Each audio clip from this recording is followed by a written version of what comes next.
Welcome to Story Orchard, where every tale grows into something unforgettable and every word helps you grow your English.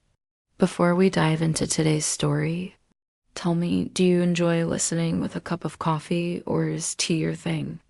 Here, we don't just tell stories. We help you discover new words, improve your English, and take you right inside the world of the story. So get comfortable, relax, and let's begin today's journey together. I still remember that night. The night everyone spoke about, but no one truly explained. My heart was racing in ways I had never felt before. I sat in front of the mirror, my reflection looking like someone I barely recognized. My hair was decorated with flowers, my dress heavier than my body could carry, and my lips painted with a color that didn't even feel like mine. Everyone outside was laughing, celebrating, but inside me, it was just chaos. They called it the first night. A night that was supposed to be magical, memorable, even beautiful. But to me, it was filled with questions I didn't dare to ask aloud. What if I'm not enough? What if he doesn't like me? What if everything changes after tonight? And then the door creaked open. My heart jumped so fast I thought he could hear it. He walked in slowly, calmly, almost too calm for the storm inside me. His eyes scanned the room and finally rested on me. For a moment, silence swallowed everything around us. I lowered my gaze, unable to meet his eyes. My fingers twisted the edge of my dress nervously, my palms sweating as though I was about to face an exam I hadn't studied for. He sat down beside me, not too close, but not far either. Just close enough for me to feel his presence. The room suddenly felt smaller, warmer, heavier. My breathing grew uneven, and I wondered if he could notice it. "Are you nervous?" he asked softly. His voice broke the silence, but created a new kind of storm inside me. I wanted to deny it, to act strong, to say no. But the truth slipped out before I could stop it. Yes. He smiled, not the kind of smile people give out of politeness, but a smile that said he understood, a smile that calmed me, even if just for a moment. Then his hand moved slowly. It touched mine, just a simple touch, but it felt like lightning had passed through my veins. I froze, my lips parted slightly, but no words came out. I didn't know if I should pull away or stay still. He didn't rush. He didn't force. He simply held my hand, firm yet gentle. That single gesture told me more than 100 words could. It told me that tonight wasn't about pressure. It was about us. For the first time that night, I looked up into his eyes. They weren't demanding, they weren't impatient, they were kind, curious, searching. And in that gaze, I felt something soften inside me. My fear didn't vanish completely, but it began to melt slowly, like ice meeting the warmth of the sun. Minutes passed in silence, yet it wasn't empty anymore. It was filled with an unspoken understanding. With every second, I realized that this night wasn't just about traditions or expectations. It was about trust, connection, and two hearts learning how to meet halfway. His hand was still holding mine, gentle, patient, almost as if he knew I was about to run away if he moved too fast. That small warmth in his palm was calming me in ways I couldn't explain. But still, my heart was restless. I kept asking myself 100 questions. What is supposed to happen now? Should I say something? Should I smile? Or just wait? He leaned a little closer, and I felt his breath brush against my skin. My entire body tensed. My eyes stayed glued to the floor, as though looking at him would make me shatter. "You don't have to be scared," he whispered. His voice was low, steady, but filled with something that felt real, not forced, not fake, just real. I finally managed to say, "I don't know what to do." My voice cracked, betraying the storm inside me. He chuckled lightly, not in a mocking way, but in a way that broke the tension. "Neither do I," he admitted, That single confession made me breathe easier. For the first time that night, I smiled. It was small, shy, almost invisible, but it was real. And when he saw it, his face lit up as if my smile was the most valuable thing he had been waiting for. The silence after that wasn't as heavy anymore. It felt softer, warmer, safer. He didn't rush, he didn't push. Instead, he started talking. Simple things, how the day had been long, how the noise outside still hadn't died down, how he too was tired of the endless rituals. I listened quietly, my nerves slowly calming down. His words weren't extraordinary, but they carried comfort. They told me that he was human too, that he wasn't expecting me to suddenly become someone I wasn't. Then came a pause. His eyes met mine again, and this time I didn't look away immediately. Something in that gaze was pulling me in. His face was closer now, close enough for me to notice the small details I had never paid attention to before. The tiny scar near his eyebrow, the faint scent of his cologne mixed with his own warmth, and then it happened. His hand reached up, brushing away a loose strand of hair from my face. The touch was soft, almost hesitant, yet enough to send a rush through me. My chest tightened. My lips parted as if to say something, but no words came out. The air between use grew thicker, every second felt longer.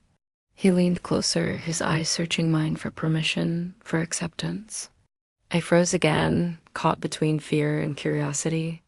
And then his lips touched my forehead, not my lips, not yet.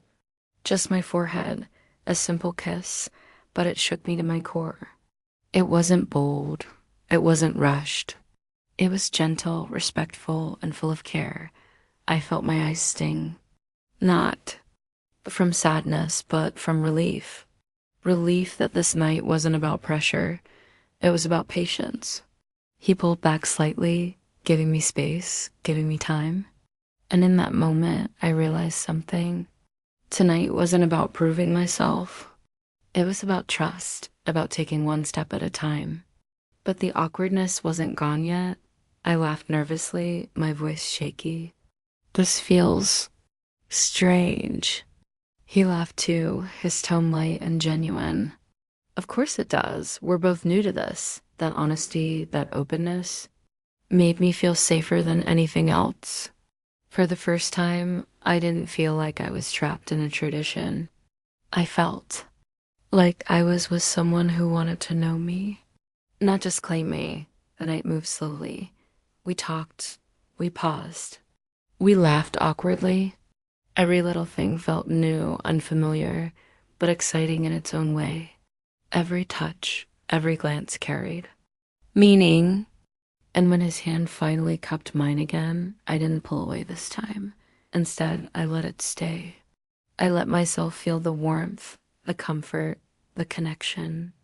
I don't remember the exact words we exchanged after that.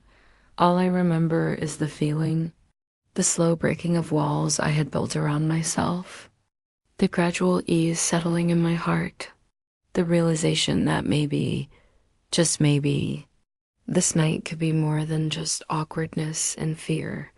It could be the beginning of something beautiful. The room was still quiet, except for the faint ticking of the clock on the wall. Every tick felt like a reminder that time was moving, but somehow for us, it felt like the world had slowed down. I was sitting on the edge of the bed, my hands nervously folded on my lap. He was sitting close, not too far, not too near. Just enough to let me breathe, just enough to let me feel his presence without drowning in it.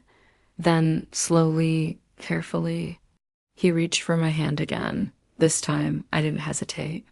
Our fingers locked, and for the first time tonight, I felt a sense of calm.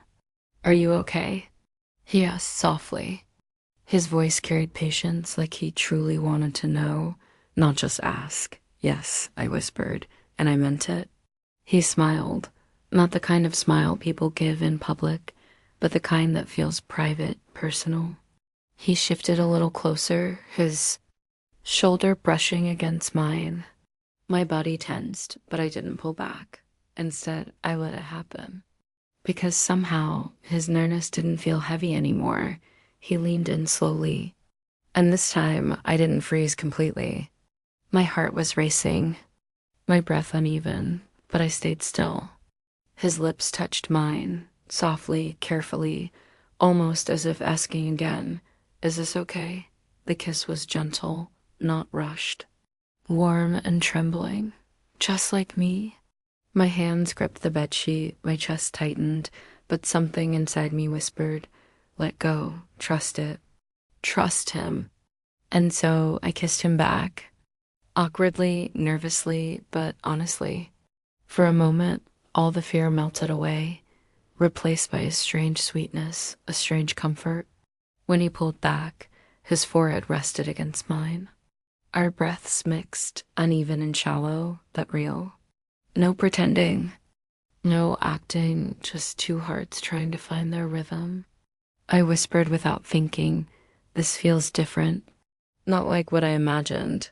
He smiled against my skin. "Good different or bad different?" I paused, then whispered, "Good. I think it's good." That made him laugh softly, and I laughed too.